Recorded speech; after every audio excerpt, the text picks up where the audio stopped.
I am Doomsvince, and this is day 15 of Spawn Year.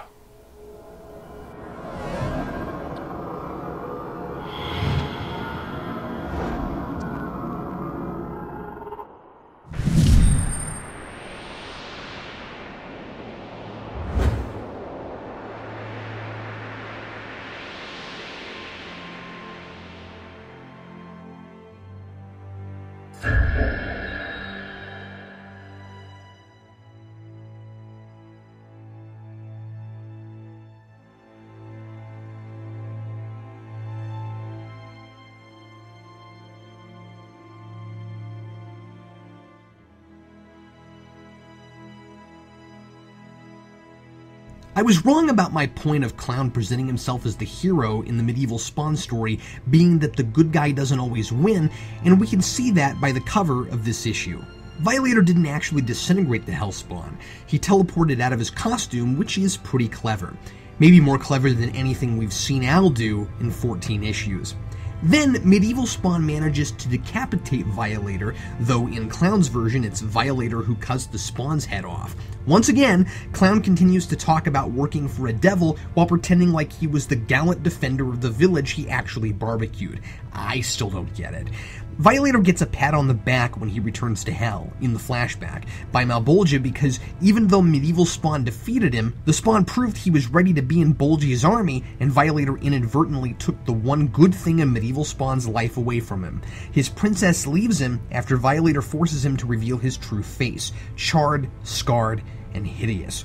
I wonder if being buried alive is a prerequisite for becoming a Hellspawn. Apparently, even Violator's successes happen on accident. Malbolgia may be happy with this outcome, but it didn't come about due to Violator's overabundance of competence.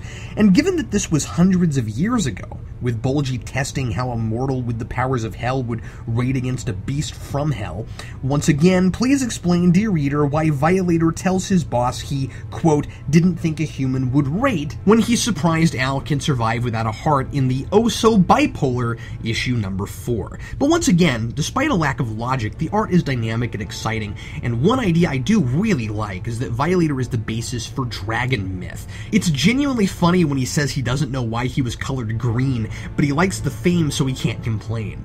I also like the parallels between the two Hellspawn situations.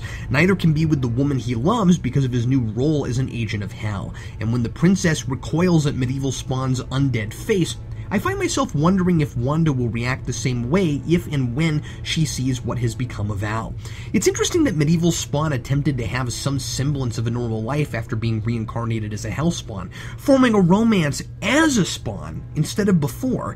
If only Al would try something similar. I'm sure he inevitably would also be deprived of his happiness and be alone forever, but I have to read about him all year, and I'm hoping he gets out of this alley before I get out of this graveyard. The rest of the issue is just Spawn brawling with a guy mad at Spawn for sleeping behind a restaurant who stupidly picks a fight with Spawn even after he agrees to leave. A scene filled with more needlessly wordy narration boxes that remind us Spawn is conserving power and doesn't need it to thrash some random unarmed guy in an alley. Spawn then declares, naked and angry, that this is Spawn territory.